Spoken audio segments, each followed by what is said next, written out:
السلام علیکم ورحمۃ اللہ وبرکاتہ۔ الحمد للہ رب العالمین والصلاة والسلام علی سید الانبیاء والمرسلین وعلی آلہ واصحابہ اجمعین، اما بعد۔ اللہم صل علی سیدنا مولانا محمد وبارک وسلم، اللہم صل علی سیدنا مولانا محمد وبارک وسلم، اللہم صل علی سیدنا مولانا محمد وبارک وسلم۔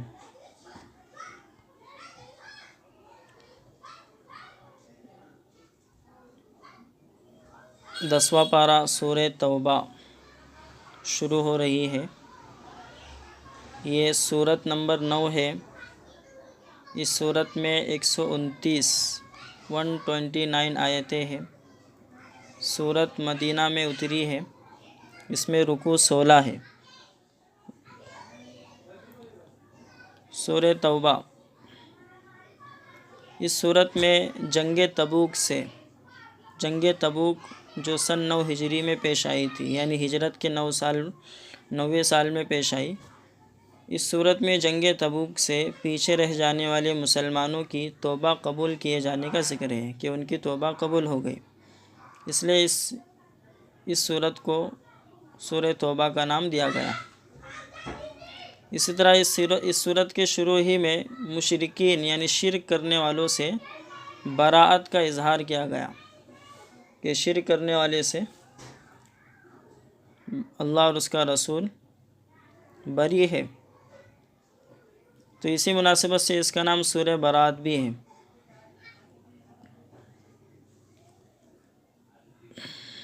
اس صورت میں بھی زیادہ تر وہی مضامین ہیں، وہی باتیں ہیں جو سورہ انفال پچھلی صورت میں آئی ہے۔ اس صورت میں بنیادی طور پر مشرکین، شرک کرنے والے اور اہل کتاب یعنی یہود و نصارہ سے جہاد کے احکام بیان کیے گئے ہیں۔ اسی کے ضمن میں یہ بات بھی آئی ہے کہ جن مشرکین سے کوئی معاہدہ ہو، کوئی اگریمنٹ ہو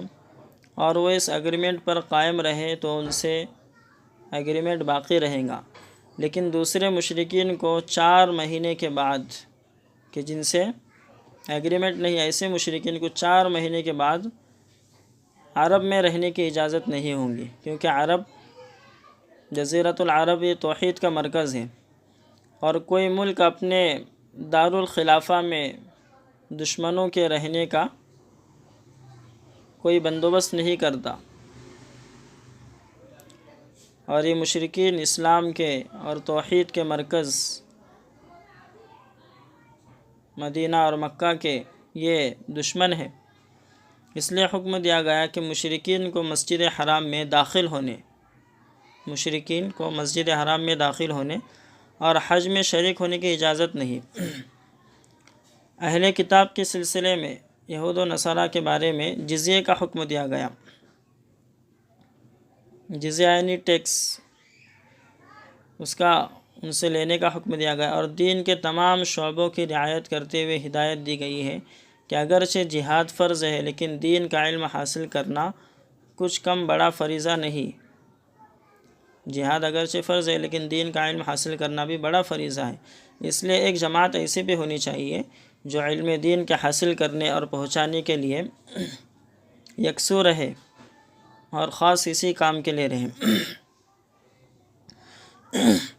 دوسرا بنیادی مضمون اس صورت میں منافقین کے الگ الگ گروپوں کا ہے۔ چنانچہ منافقین کے الگ الگ گروپوں کے کرتوتوں کو بیان کیا گیا جو انہوں نے مسلمانوں کے خلاف سازش کی شکل میں کی ہے، اور اسی بارے میں مسجد ضرار کا ذکر آیا ہے۔ مسجد ضرار کے جو منافقین نے مسجد کے نام پر ایک ایسا ہال بنایا تھا جس کو مسجد کا نام دے کر اس میں مسلمانوں کے خلاف، اسلام کے خلاف سازشیں اور پلاننگ کی جاتی۔ اس لیے اس صورت کے نازل ہونے کے بعد اللہ کے رسول صلی اللہ علیہ وسلم نے حضرت ابوبکر اور حضرت علی رضی اللہ عنہما کو حج کے موسم میں مکہ بھیجا اور اعلان کرا دیا کہ حج کے موسم میں جا کر آئندہ مشرکین کو حج میں شریک ہونے کی اجازت نہیں ہوں گی، اس بات کا اعلان کرو۔ یہ 8 ہجری کا واقعہ ہے۔ تو اس صورت کے شروع میں بسم اللہ الرحمن الرحیم نہیں لکھا گیا ہے۔ اس کی وجہ یہ ہے کہ اللہ کے نبی صلی اللہ علیہ وسلم پر بعض مرتبہ ایک ہی وقت میں ایک سے زیادہ صورتیں اترتی تھی۔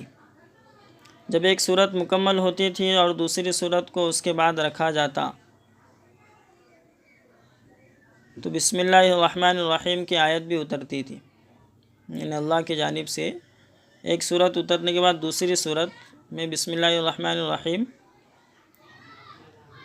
وہ بھی ساتھ میں ہی اتارا جاتا، جس سے معلوم ہوتا کہ وہ پہلی صورت الگ ہے اور یہ دوسری صورت الگ ہے۔ لیکن سورہ توبہ اللہ کے رسول صلی اللہ علیہ وسلم پر آخری وقت تک اترتی رہی، یعنی جب تک اللہ کے نبی دنیا میں رہے۔ اس لیے اللہ کے نبی نے اس کے شروع میں بسم اللہ نہیں لکھوایا، اور اس صورت کی جگہ بھی بتلائی نہیں کہ کس صورت کے بعد اس کو رکھا جائے۔ حضرت عثمان رضی اللہ عنہ نے سورہ انفال کے جو مضامین آئے ہیں، سورہ انفال کے اندر جو اس سے پہلے جو صورت گزر چکی ہے، اس کے اندر جو باتیں آئی ہے اس کو سامنے رکھتے ہوئے، اور سورہ توبہ کے اندر جو باتیں آئی اس کو سامنے رکھتے ہوئے حضرت عثمان نے سورہ انفال کے بعد یہ سورہ توبہ رکھی، اس وقت جب کہ قرآن کریم کو آپ نے جمع کیا ایک ترتیب پر۔ لیکن چونکہ اللہ کے نبی صلی اللہ علیہ وسلم نے بسم اللہ نہیں لکھایا تھا، اس لیے بسم اللہ انہوں نے بھی نہیں لکھایا۔ لیکن دونوں صورتوں میں فرق کے لیے تھوڑی سی جگہ چھوڑ دی، تو اس سے قرآن مجید کا سچا ہونا اور اس کا معتبر اور مضبوط ہونا معلوم ہوتا ہے کہ اللہ کے نبی صلی اللہ علیہ وسلم نے جس چیز کو جس طرح لکھایا، صحابہ نے اس کو اسی طرح باقی رکھا اور اپنی طرف سے کوئی کمی بیشی نہیں کی۔ چنانچہ جب کوئی شخص اوپر سے قرآن مجید پڑھتا ہوا آئے تو سورہ توبہ سے پہلے بسم اللہ نہ پڑھے۔ قرآن مجید کوئی پڑھتا ہوا آئے تو سورہ توبہ سے پہلے بسم اللہ نہیں پڑھے، لیکن اگر سورہ توبہ ہی سے تلاوت شروع کرے تو اعوذ باللہ اور بسم اللہ دونوں پڑھے گا، کیونکہ قرآن مجید کی کسی صورت کی درمیان سے بھی تلاوت کی جائے تو اس موقع پر تعوذ اور تسمیہ پڑھنا، یعنی اعوذ باللہ اور بسم اللہ پڑھنا مستحب ہے۔ خیر، یہ چند باتیں تھی سورہ توبہ کے بارے میں۔ اس صورت قرآن مجید میں یہ ایسی صورت ہے کہ جس کے شروع میں بسم اللہ الرحمن الرحیم نہیں لکھا گیا، بقیہ ہر صورت کے شروع میں بسم اللہ الرحمن الرحیم لکھا گیا۔ اس کی وجہ بھی آپ نے سن لی کہ بسم اللہ الرحمن الرحیم اس صورت کے ساتھ اترا ہی نہیں، اس لیے بسم اللہ الرحمن الرحیم لکھا نہیں گیا۔ اور پڑھنے کے بارے میں حکم یہ ہے کہ اگر قرآن مجید کو اگر کوئی شخص سورہ توبہ کو پڑھنا شروع کر دے، سورہ توبہ سے ہی پہلے قرآن مجید کھول کر پڑھنا شروع کر دے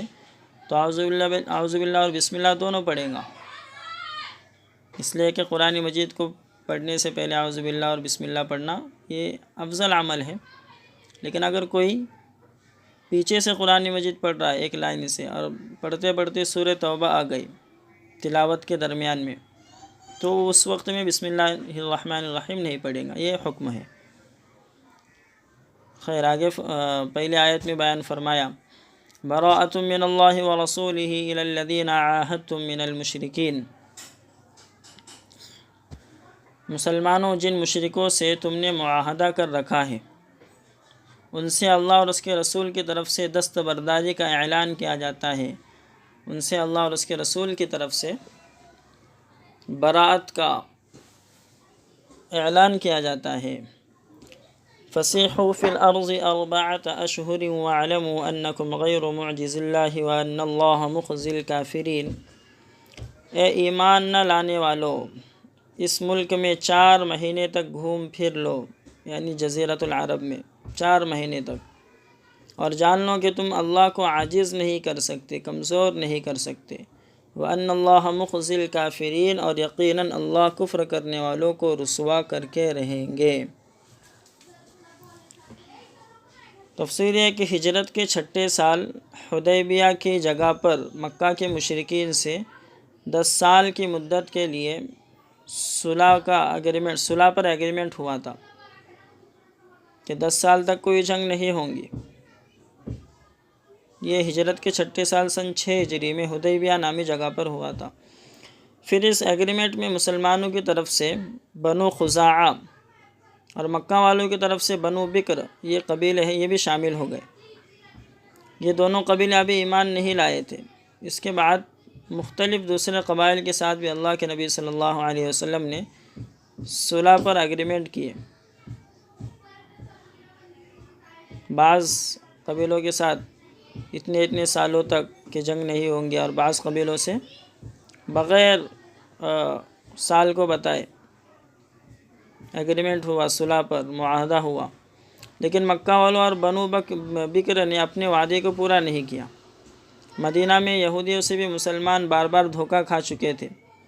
دوسری طرف جزیرۃ العرب چونکہ اسلام کا مرکز تھا، اس لیے ضروری تھا کہ اس پورے علاقے پر توحید کا رنگ قائم رہے اور وہ کفر و شرک سے محفوظ ہو۔ اس لیے ہجرت کے 90 سال اللہ تعالیٰ کی طرف سے یہ اعلان آیا کہ اب کفار و مشرکین سے مسلمانوں کے معاہدات، مسلمانوں نے جو جنگ نہیں کرنے کے ایگریمنٹ کیے ہیں، کفار و مشرکین سے جو مسلمانوں نے، اللہ کے نبی نے جو ایگریمنٹ کیا ہے، معاہدہ کیا ہے جنگ نہیں کرنے کا، اس کو ختم کیا جائے۔ اور جن قوموں سے، جیسے کہ اس آیت میں بتایا گیا کہ جن قوموں سے معاہدہ تھا وہ 3 قسم کے لوگ تھے۔ ایک وہ جن کی مدت 4 مہینے سے کم رہ گئی تھی، دوسرے وہ جن سے ایگریمنٹ کی کوئی مدت، کوئی آخری حد متعین نہیں تھی، تو ان دونوں کے لیے حکم دیا گیا کہ 4 مہینے گزرنے پر معاہدہ ختم سمجھا جائے گا۔ اور تیسرے وہ لوگ تھے جن سے 4 مہینے سے زیادہ کی مدت کا ایگریمنٹ تھا، تو ان کے لیے آگے کی آیت میں حکم دیا گیا کہ ان کی مدت پوری ہونے کے بعد وہ جزیرۃ العرب سے نکل جائے۔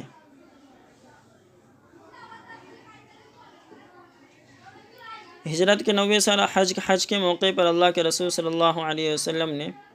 خود شرکت نہیں فرمائی ہجرت کے 90 سال میں، بلکہ جیسے کہ اوپر آپ نے سنا حضرت علی اور حضرت ابوبکر رضی اللہ عنہ کو حج کے لیے بھیجا، خود اللہ کے نبی حج کے لیے نہیں گئے۔ ایک تو اس لیے کہ زمانے جاہلیت میں لوگوں نے اپنے طور پر سال میں کچھ دن بڑھا لیے تھے۔ زمانے جاہلیت میں لوگوں نے اپنے طور پر سال میں کچھ دن بڑھا لیے تھے حج کے۔ اس لحاظ سے 9 ہجری میں حج اپنے اصل وقت سے 10 دن پہلے ہو رہا تھا۔ جو حج کے دن تھے وہ 9 ہجری کے اندر وہ اصل حج کے دن نہیں تھے، بلکہ اپنے اصل وقت سے 10 دن پہلے ہو رہے تھے، اس لیے کہ زمانے جاہلیت میں لوگوں نے اپنی طور پر سال میں کچھ دن بڑھا دیے تھے۔ اور دوسرا، عرب کے بہت سے مشرکین جن کو مکہ والوں سے کپڑا نہیں مل پاتا تھا، عرب کے بہت سے شرک کرنے والے، وہ بے لباس ہو کر، یعنی بغیر لباس کے، بغیر کپڑے کے حج کرتے تھے۔ اللہ کے نبی صلی اللہ علیہ وسلم کو اس ماحول میں حج کرنا منظور نہیں تھا،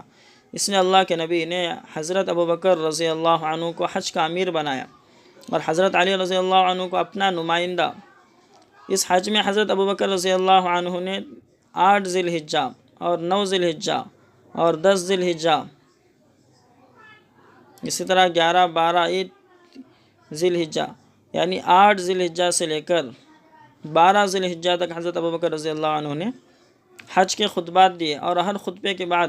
حضرت علی رضی اللہ عنہ نے اللہ کے رسول صلی اللہ علیہ وسلم کی طرف سے معاہدہ، ایگریمنٹ کے ختم ہونے کا اعلان کر دیا۔ حضرت علی کو آپ صلی اللہ علیہ وسلم نے اپنی نمائندے کی حیثیت سے اس لیے بھیجنا ضروری سمجھا کہ عرب کی قدیم روایت، عربوں کی پرانی روایت، پرانی ریت کے حساب سے وہی اعلان معتبر سمجھا جاتا تھا کہ جو خود جس کا اعلان ہے وہ کرے، یا پھر اس کے خاندان کا کوئی فرد اور کوئی شخص اعلان کرے۔ تو حضرت علی رضی اللہ عنہ نے اس موقع پر سورہ توبہ کی ابتدائی 40 آیتیں پڑھ کر مجمع کو سنائی۔ حج کے اندر جو مجمع آیا تھا وہ اپنے شرک والے طور طریقے کے مطابق حج کیا کرتا تھا، جیسے کہ ابھی آپ نے سنا بغیر کپڑے کے بھی حج کرنے والے تھے۔ تو خیر اللہ کے نبی نے اسی بنا پر حج کرنا مناسب نہیں سمجھا اور حضرت علی کو اعلان کرنے کے لیے بھیج دیا کہ اب جو ہے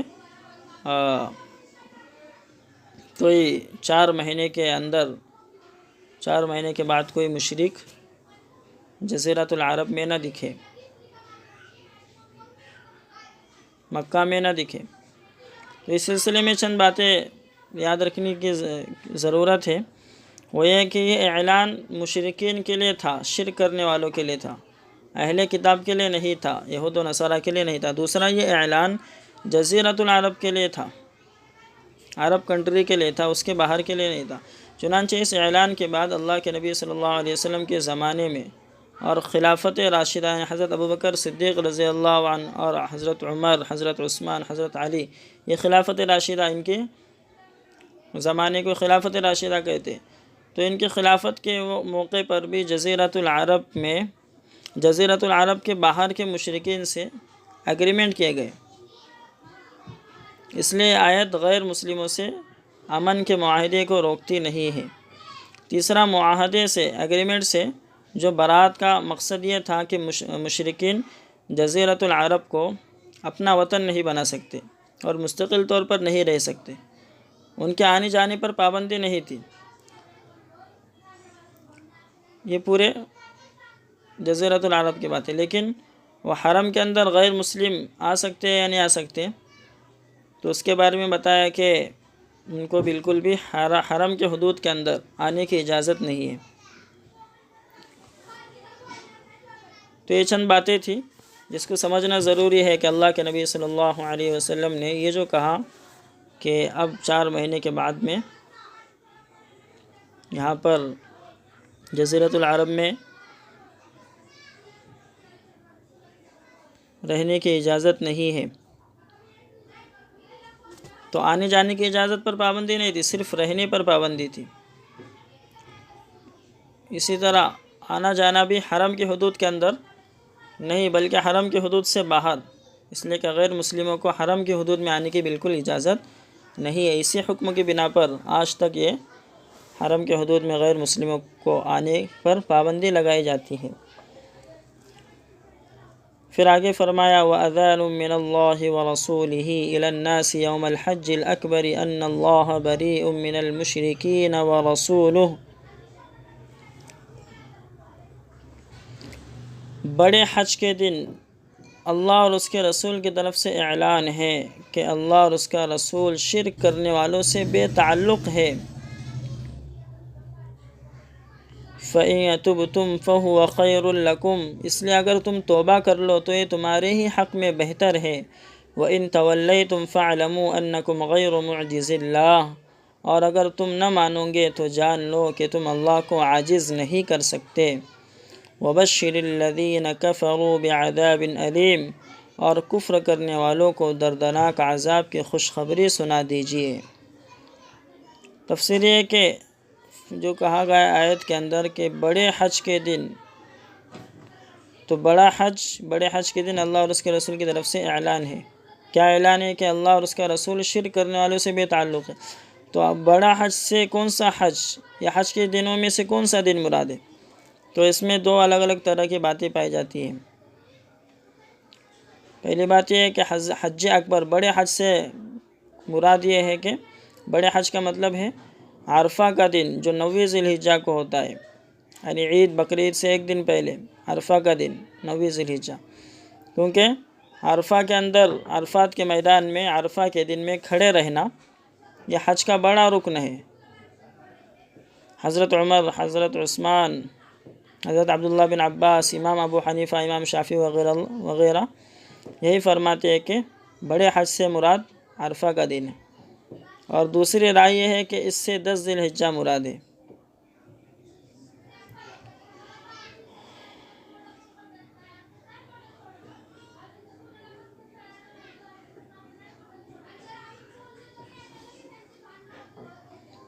اور تیسری رائے یہ ہے کہ حج اکبر، بڑا حج، یہ عمرے کے مقابلے میں کہا گیا کہ عمرہ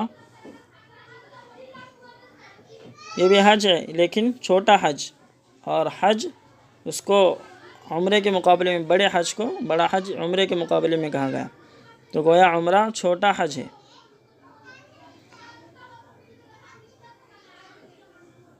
عوام میں یہ بات مشہور ہے کہ اگر یوم عرفہ جمعہ کو پڑے، عرفہ کے دن جب جمعہ آ جائے، جیسے کہ اس سال جو ہے عرفہ کا دن جس کا روزہ بڑی فضیلت والا ہے، وہ جمعہ کے دن آ رہا ہے اور سنیچر کے دن ہمارے یہاں ہندوستان میں عید ہے، تو بعض عوام میں یہ جو بات مشہور ہے کہ اگر عرفہ کا دن یعنی 9 ذی الحجہ کا دن جمعہ کو آئے تو وہ حج اکبر ہے۔ یہ درست نہیں ہے۔ ہاں، لیکن حجۃ الوداع کے سال میں جس وقت اللہ کے نبی صلی اللہ علیہ وسلم نے پہلا اور آخری حج فرمایا، اس سال میں عرفہ کا دن جمعہ کا دن تھا۔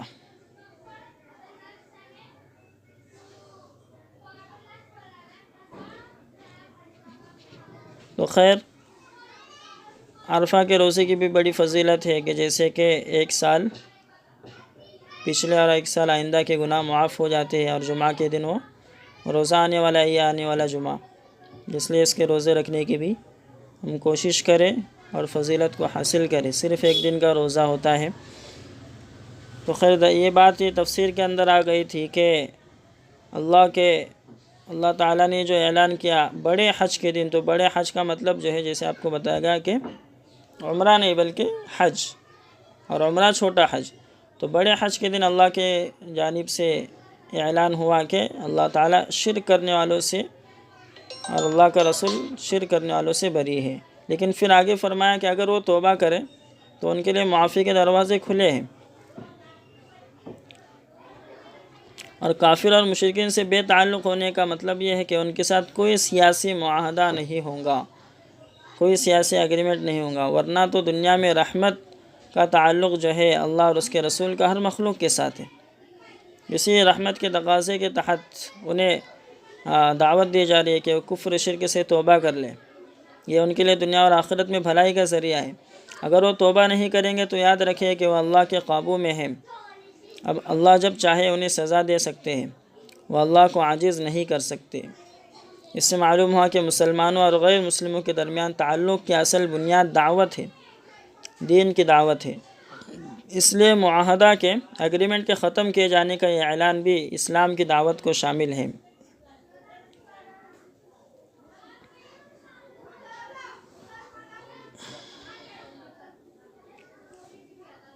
پھر آگے فرمایا إِلَّا الَّذِينَ عَاهَدتُّم مِّنَ الْمُشْرِكِينَ ثُمَّ لَمْ يَنقُصُوكُمْ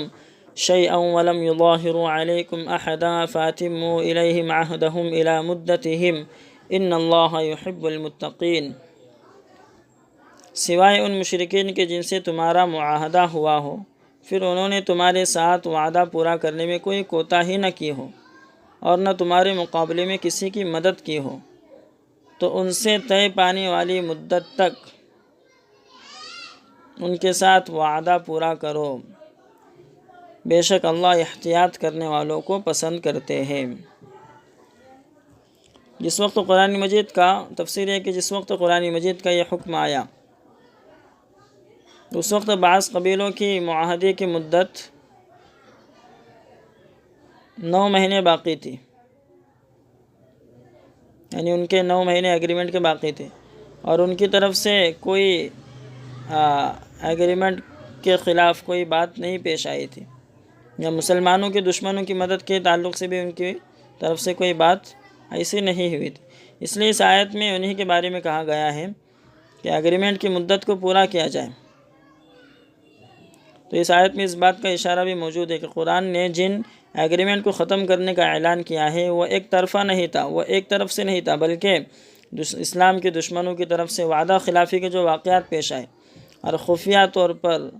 چھپ کر مسلمانوں کے دشمنوں کے ساتھ مدد کرنے کے اور پوشیدہ طور پر مسلمانوں کو نقصان پہنچانے کی جو صورتحال سامنے آئی اور جو حادثے پیش آئے، اس کی وجہ سے یہ ایگریمنٹ بالکل ختم کر دیے گئے اللہ اور اس کے رسول کی جانب سے، کہ جو صلح پر جو ایگریمنٹ ہوا تھا اس کو ختم کیا گیا۔ ہاں، لیکن جن کے جنگ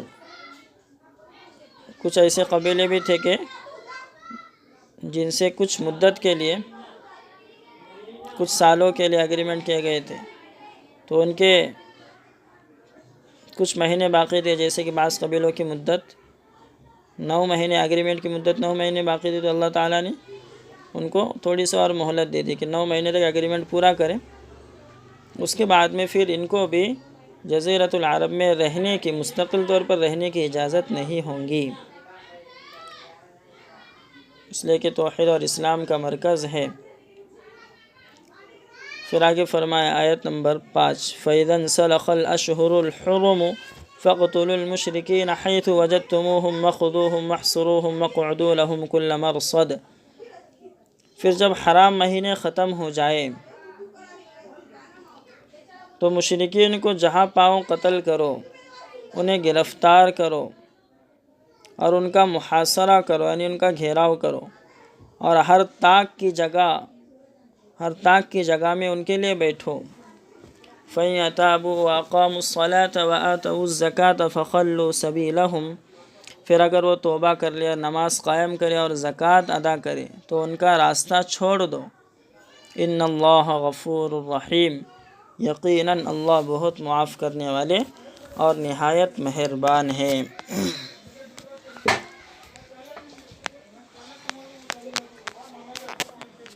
تفسیر یہ ہے کہ جس وقت قرآن مجید کا یہ حکم آیا، چاہے جو ابھی 5 نمبر آیت پڑھی گئی، اس میں جو کہا گیا کہ جب حرام مہینے، یعنی حرام کا مطلب احترام والے، حرام کے کئی مطلب ہوتے، اس میں سے ایک مطلب احترام والے مہینے، احترام والے مہینے 4 تھے، ذی القعدہ، ذی الحجہ، محرم، یہ 3 مہینے کنٹینیو، اور ایک رجب، یہ 4 مہینے میں عرب جنگ کرنے کو حرام سمجھتے تھے، اس لیے اس کو اشہر حرم، حرام مہینے بھی کہا جاتا ہے، احترام والے مہینے بھی کہا جاتا۔ تو اللہ تعالیٰ فرما رہے ہیں کہ ان 4 مہینوں میں جنگ میں پہل کرنے سے، جنگ میں شروعات کرنے سے منع کیا گیا مسلمانوں کو۔ ان کے علاوہ مہینوں میں، اس کے علاوہ جو 4 مہینوں کے علاوہ جو 8 مہینے ہیں، اس میں کفار و مشرکین سے جہاد کی اجازت دی گئی۔ تو کفار اور مشرکین سے جہاد کی اجازت ان کفار و مشرکین کے خلاف دی گئی جو مسلمانوں سے دشمنی کا برتاؤ کرتے ہیں اور ان سے جنگ کرنے پر تلے ہوئے ہیں، اور ان سے جنگ کرنے پر جو ہے پوری تیاری کر رہے ہیں۔ لیکن جو لوگ مسلمانوں کے ساتھ صلح کا رویہ اختیار کرے اور مسلمانوں کا ان کے ساتھ میں امن کا معاہدہ ہو، ایگریمنٹ ہو، پیس کا ایگریمنٹ ہو، ان کے خلاف جنگ کرنا جائز نہیں ہے، جیسا کہ سورہ نساء میں آیا ہے۔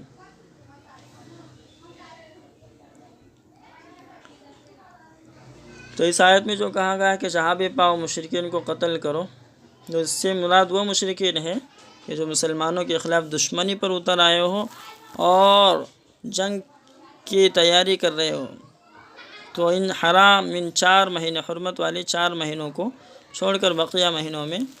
جب یہ 4 مہینے حرمت والے چلے جائیں، ختم ہو جائیں، تو بقیہ 8 مہینوں میں تم ان کو جہاں بھی پاؤ قتل کرو اور ان کو گرفتار کرو۔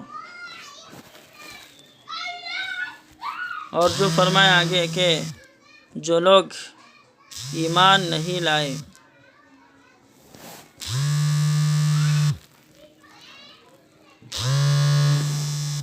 کہ جو لوگ ایمان نہ لائے ہو اور ایمان لانے والوں سے جنگ کرنے پر آمادہ بھی ہو، تو ان سے جنگ بندی کی 2 ہی صورتیں ہیں، ان سے جنگ ختم کرنے کی 2 ہی صورتیں ہیں، یا تو مسلم حکومت کی اطاعت قبول کر لے، اور مسلم حکومت کی اطاعت قبول کرنے کی صورت میں ان کو جزیہ بھی ادا کرنا پڑے گا، ٹیکس، یا پھر اسلام قبول کر لے۔ یہاں اسی دوسری صورت کا ذکر ہے کہ اگر وہ مسلمان ہو جائے، فَإِن تَابُوا وَأَقَامُوا الصَّلَاةَ، جو لوگ مسلمان ہو جائے تو ان کی پچھلی سرکشی اور شرارتوں کی وجہ سے ان کا پیچھا نہیں کیا جائے گا، بلکہ انہیں چھوڑ دیا جائے گا۔ کفر سے توبہ کرنے والے اور مسلمان ہونے کی علامت یہ ہے کہ وہ نماز قائم کرے، زکوٰۃ ادا کرے۔ تو اس آیت کی بنا پر بعض علماء کہتے ہیں کہ کوئی شخص نماز نہ پڑھے تو اسے قتل کر دیا جائے گا، جو شخص نماز نہ پڑھے اس کو قتل کر دیا جائے گا۔ لیکن یہ بعض علماء فرماتے ہیں، لیکن اکثر جو علماء فرماتے ہیں وہ یہ ہے کہ نماز چھوڑنے پر قتل کرنے کا حکم نہیں ہے، بلکہ بڑا گناہ اس کو ملنے کا ذکر کیا گیا ہے۔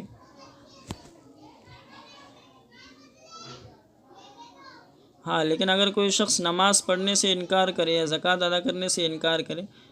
تو وہ ایمان سے نکل جاتا ہے۔ ایسا شخص اگر توبہ نہ کرے اور اسلامی حکومت ہو، ایسا شخص زکوٰۃ اور نماز کا انکار کرنے سے ایمان سے نکل جائے گا اور مرتد ہو جائے گا، اسلام سے پھر جائے گا۔ ایسا شخص اگر توبہ نہ کرے اور اسلامی حکومت ہو تو قاضی، اسلامی حکومت کے اندر جو قاضی ہوں گا، وہ ایسے شخص کو ایسے مرتد ہونے کی بنا پر اس کے قتل کیے جانے کا حکم دے سکتا ہے۔ اس لیے حضرت ابوبکر صدیق رضی اللہ عنہ نے ان لوگوں سے جہاد فرمایا جنہوں نے زکوٰۃ دینے سے انکار کر دیا تھا۔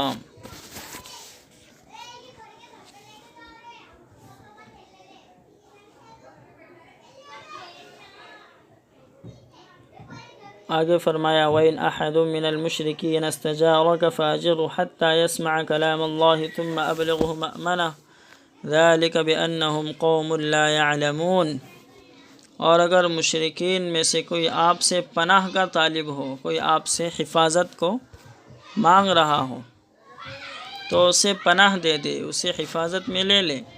تاکہ وہ اللہ کا کلام سنے، پھر اس کو اس کے امن کی جگہ پہنچا دے، یہ اس لیے کہ یہ ناواقف لوگ ہیں۔ دیکھیں اس آیت میں کتنا اچھا حکم دیا گیا کہ نبی آپ سے کوئی مشرک پناہ لے لے، آپ کی حفاظت میں آنا چاہے تو آپ اس کی حفاظت کریں، اس لیے کہ وہ اللہ کا کلام سنے۔ وہ آپ کی حفاظت میں آئیں گا تو آپ چونکہ اللہ کے کلام کو سناتے رہتے ہیں، آپ سے اللہ کا کلام سنیں گا، ہو سکتا ہے کہ اس کے لیے ہدایت کا راستہ کھل جائے۔ تو اس سے دین کی دعوت کی اہمیت معلوم ہوتی ہے کہ مسلمانوں کو اپنے غیر مسلم بھائیوں کو موقع دینا چاہیے کہ وہ ان کے درمیان آ کر رہے اور دین کو سمجھے کہ شاید یہ ان کے لیے ہدایت کا ذریعہ ہو۔ اس آیت میں خاص طور پر کلام اللہ کے سننے کا ذکر کیا گیا، قرآن مجید کے، کیونکہ اس زمانے میں علم کے حاصل ہونے کا سب سے بڑا ذریعہ سننا اور سنانا تھا۔ وہ پریس اور لٹریچر کا دور نہیں تھا، اور ہمارے زمانے کا تقاضا ہے کہ اسلامی لٹریچر اور قرآن مجید کا ترجمہ غیر مسلم بھائیوں تک پہنچایا جائے، یہ ہمارے زمانے کا تقاضا ہے۔ اللہ تعالیٰ کے اس حکم سے یہ بات بھی معلوم ہوتی ہے کہ مختلف قوموں کی زبانوں میں، الگ الگ قوموں کی زبانوں میں قرآن مجید کا ترجمہ ہونا چاہیے تاکہ وہ اللہ کے کلام کو سمجھ سکے۔ اور یہ بات بھی سمجھ میں آتی ہے کہ مسلمان ملکوں کو غیر مسلموں کے شہریوں کو ویزا فراہم کرنا چاہیے، مسلمان ملکوں کو غیر مسلم ملک کے شہریوں کو ویزا دینا چاہیے۔ اگر وہ دین کو سمجھنے اور سیکھنے کے لیے کسی اسلامی ملک میں آنا چاہے تو ضرور ان کو ویزا دینا چاہیے۔ اس آیت سے یہ بھی معلوم ہوتا ہے کہ جب کوئی غیر مسلم مسلمانوں کی آبادی میں آئے، کوئی غیر مسلم مسلمانوں کی آبادی میں آئے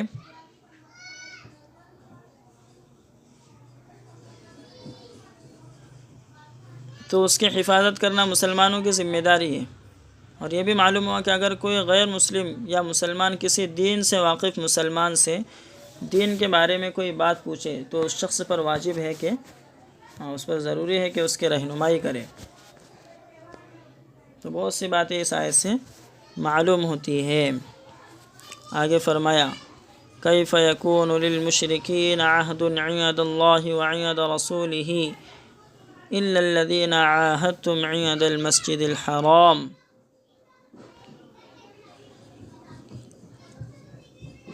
مشرکین کا اللہ اور اس کے رسول سے وعدہ کیسے رہ سکتا ہے سوائے اس کے کہ جن سے تم نے مسجد حرام کے پاس معاہدہ کیا ہے۔ فَمَا اسْتَقَامُوا لَكُمْ فَاسْتَقِيمُوا لَهُمْ، تو جب تک وہ معاہدے پر قائم رہے تو تم بھی ان سے معاہدے پر قائم رہو۔ ان اللہ یحب المتقین، بے شک اللہ احتیاط کرنے والوں کو پسند فرماتے ہیں۔ تفسیر یہ ہے کہ وہ مشرکین جن سے بار بار وعدہ خلافی کا تجربہ ہو چکا، ان کے وعدے پر کیوں کر بھروسہ کیا جا سکتا ہے؟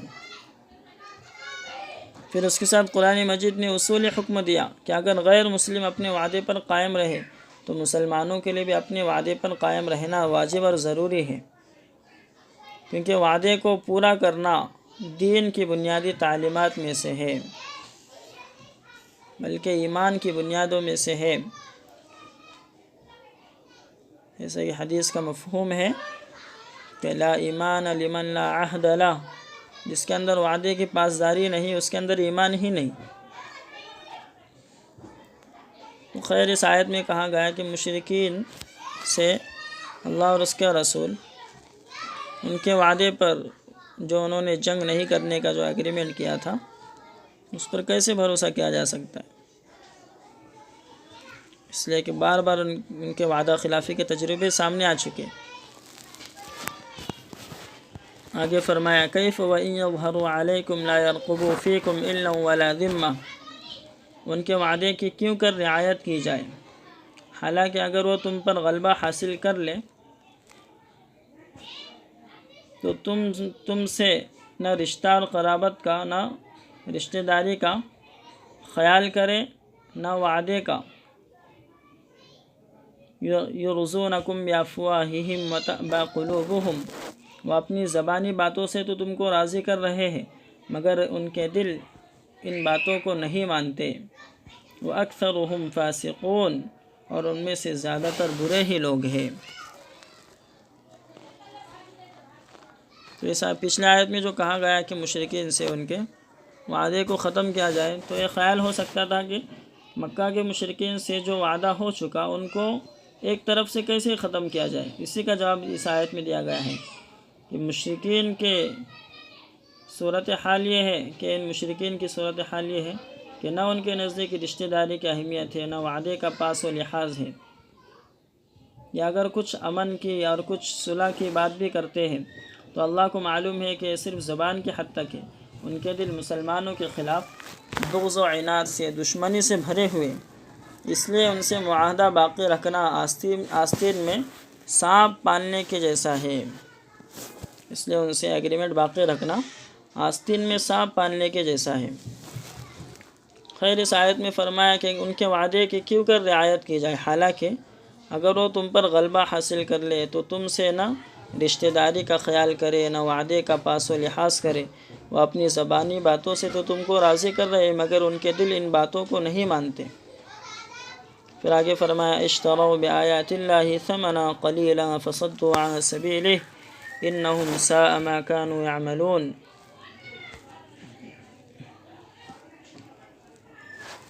اس طرح لوگوں نے اللہ کے احکام کو تھوڑی قیمت میں بیچ ڈالا اور اس کے راستے سے روکا ہے۔ یقیناً انہم ساء ما كانوا یعملون، یقیناً ان کے اعمال بہت ہی برے ہیں۔ لا يرقبون فی مؤمن الا ولا ذمہ، یہ کسی مسلمان کے معاملے میں نہ رشتے کا لحاظ کرتے ہیں نہ وعدے کا۔ وَأُولَئِكَ هُمُ الْمُعْتَدُونَ، اور یہی لوگ زیادتی کرنے والے ہیں۔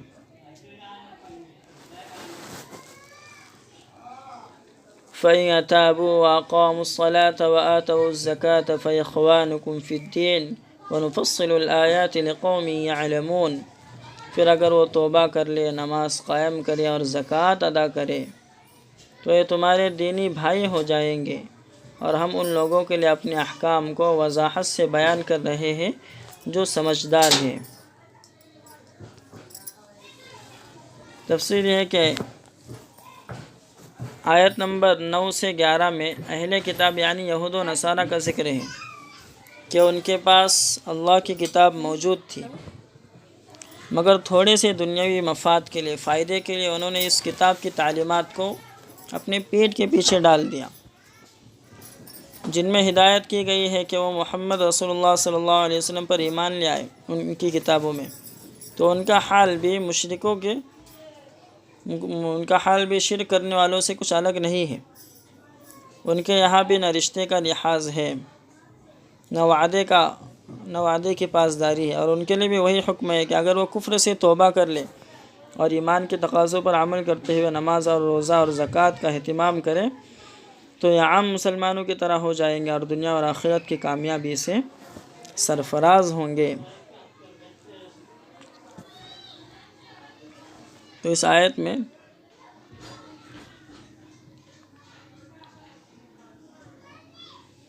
اہل کتاب یعنی یہود و نصارہ کے بارے میں بھی اسی طرح کی باتیں کہی گئی کہ نہ ان کو جس طرح سے مشرکین کو وعدے کا نہ ہی لحاظ ہے نہ رشتہ داری کا، اسی طرح اہل کتاب یہود و نصارہ کا بھی حال ہے۔ لیکن اگر پھر بھی وہ توبہ کر لیں تو وہ تمہارے بھائی بن جائیں گے۔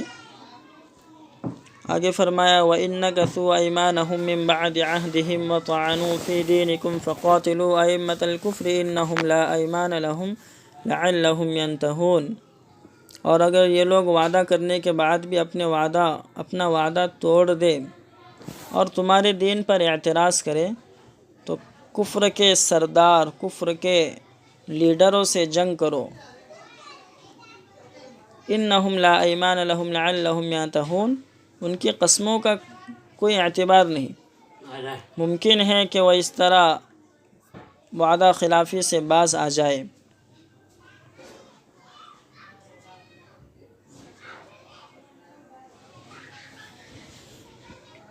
تو اس آیت میں کہا گیا کہ وعدہ کرنے پر، وعدہ خلافی کرنے پر، وعدے کو توڑنے پر جو کفر کے لیڈر ہیں بڑے بڑے، ان کو ہی جڑ سے ختم کر دو۔ عوام اور لوگ جو ہے چونکہ اپنے قائدین کے، اپنے لیڈر کے پیچھے چلتے ہیں اور انہی کو فالو کرتے ہیں، اس لیے خاص طور پر کفر کے سرداروں سے جنگ کرنے کا حکم دیا گیا ہے کہ اگر ان کی گردنیں جھک جائے تو عوام خود بخود اسلام کے سامنے سر جھکا دیں گے۔ تو اس آیت کی روشنی میں علماء نے اس بات پر بحث کی ہے کہ اگر مسلمان ملک میں کسی غیر مسلم نے اسلام کے بارے میں برا بھلا کہا تو اس کا کیا حکم ہوگا؟ کہ مسلمان کے ملک میں کوئی غیر مسلم اسلام کے بارے میں غلط باتیں کہتا ہے تو اس کا حکم کیا ہوگا؟ تو بعض فقہا، بعض علماء کہتے ہیں کہ ایسے شخص کی شہریت ختم ہو جائیں گی اور وہ قتل کا مستحق ہوگا، خاص طور پر اگر اس نے اللہ کے نبی کے بارے میں ذلت کی باتیں کی ہو۔ امام ابو حنیفہ رحمۃ اللہ علیہ فرماتے ہیں کہ ایسے شخص سے مطالبہ کیا جائے گا کہ وہ اپنی بات سے رجوع کرے، اپنی بات کو واپس لے اور ایکسکیوز کرے، معذرت کرے۔ اگر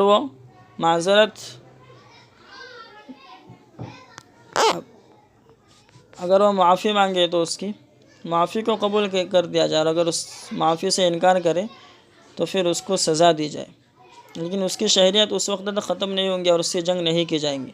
جب تک کہ وہ وعدے کو نہ توڑے، کیونکہ قرآن نے دو باتوں کے مجموعے پر ان سے جنگ کرنے کا حکم دیا ہے۔ ایک یہ کہ اسلام پر طعن کرے، اسلام پر اعتراض کرے، دوسرا وعدے کی خلاف ورزی۔ تو یہی حکم اس شخص کے لیے ہے جو اللہ کے رسول صلی اللہ علیہ وسلم کی توہین کرے۔ ہاں، لیکن ایسا شخص سخت سزا کا مستحق ہے اور یہ سزا قتل بھی ہو سکتی ہے۔ اور دین میں طعن کرنا، اس سے مراد اسلام پر کیچڑ اچھالنا ہے۔ دین میں طعن کرنا یہ ہے کہ اسلام پر کیچڑ اچھالا جائے۔ اگر اسلام کے کسی حکم پر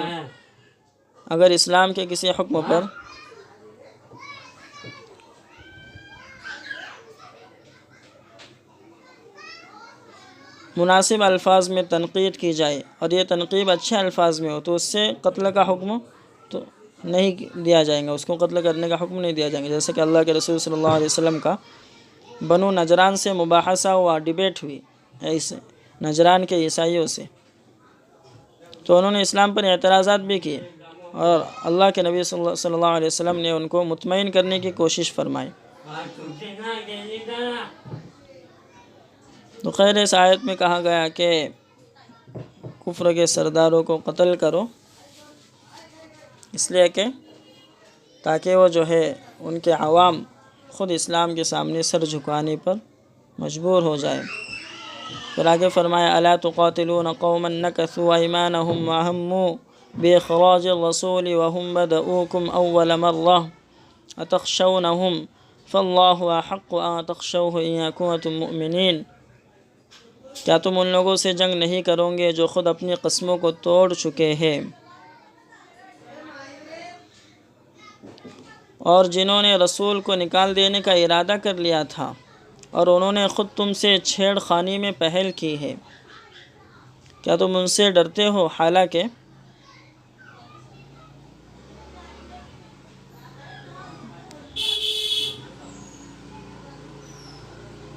اگر تم ایمان رکھتے ہو تو اللہ تعالیٰ زیادہ اس لائق ہے کہ تم ان سے ڈرو۔ اس آیت میں فرمایا کہ مکہ والوں نے تو خود جنگ میں پہل کی ہے کہ حدیبیہ میں جو معاہدہ ان سے ہوا تھا انہوں نے اس کی خلاف ورزی کی اور بنو خزاعہ پر حملہ کر دیا۔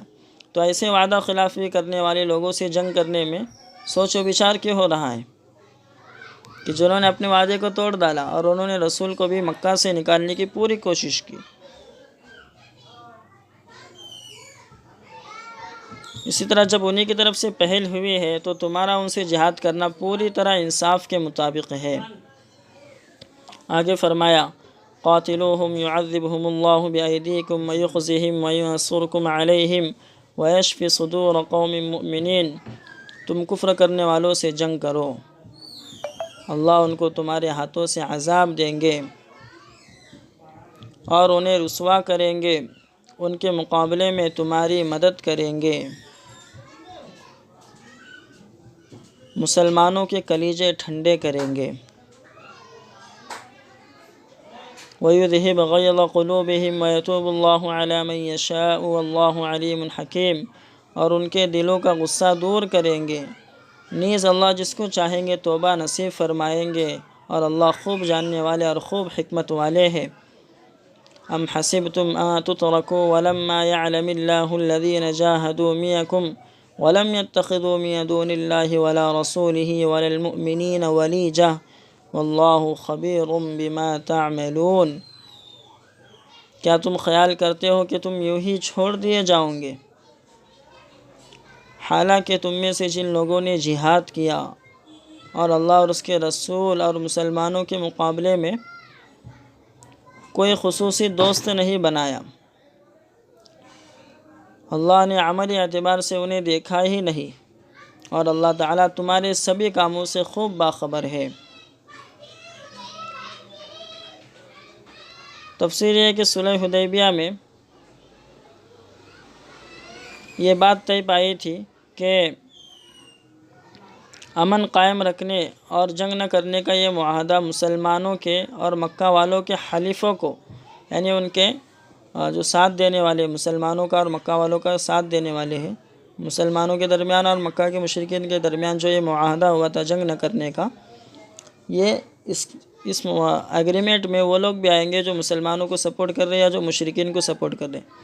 تو بنو خزاعہ نامی قبیلہ مسلمانوں کا سپورٹر بنا، حلیف بنا، اور بنو بکر نامی قبیلہ مشرکین مکہ کے مشرکین کا۔ تو بنو بکر کے ایک شخص نے اللہ کے نبی کی شان میں گستاخی کی اور بہت برے اشعار اللہ کے نبی کی شان میں کہے۔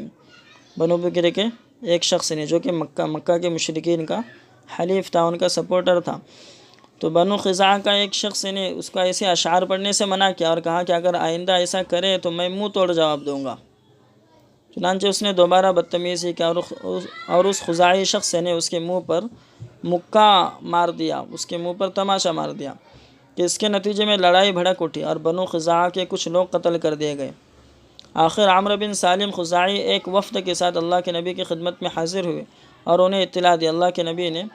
ان کی مظلومیت کا حال سن کر فرمایا کہ اگر میں ان کی مدد نہ کروں تو میری مدد نہ کی جائے، کیونکہ یہ بنو خزاعہ قبیلہ اللہ کے نبی کا سپورٹر تھا۔ تو بنو خزاعہ کے جب کچھ لوگ قتل کیے گئے تو اللہ کے نبی کے پاس آئے اور کہے کہ آپ تو ہمارے سپورٹر ہیں۔ تو اللہ کے نبی نے کہا کہ ہم ضرور مدد کریں گے۔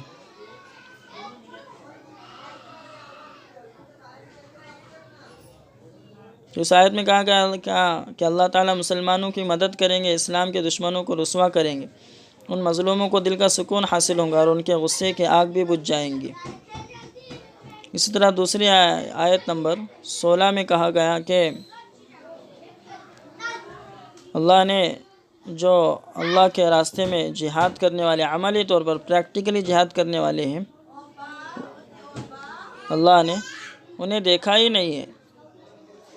جب وہ جہاد کریں گے تبھی تو اللہ دیکھیں گے نا۔ تو اس آیت میں کہا گیا کہ اللہ تو ہر شخص کے ظاہر اور باطن سے خوب واقف ہے، لیکن اللہ کی سنت یہ ہے کہ عملی طور پر انسان کی سوچ ظاہر ہو جائے، پریکٹیکلی طور پر، اور اس کا طرز عمل لوگوں کے سامنے آ جائے، اس لیے ان کا امتحان لیا جاتا ہے۔ چنانچہ اللہ تعالیٰ نے مسلمانوں سے خطاب کرتے ہوئے فرمایا کہ جب تک عملی طور پر یہ بات ظاہر نہ ہو جائے کہ تم میں سے کون لوگ اسلام کے لیے سر دھڑ کی بازی لگانے کو تیار ہے، اس وقت تک انہیں چھوڑا نہیں جا سکتا۔ تو آیت نمبر 17 تک آج کی ہماری تفسیر کی کلاس مکمل ہوتی ہے۔ السلام علیکم ورحمۃ اللہ وبرکاتہ۔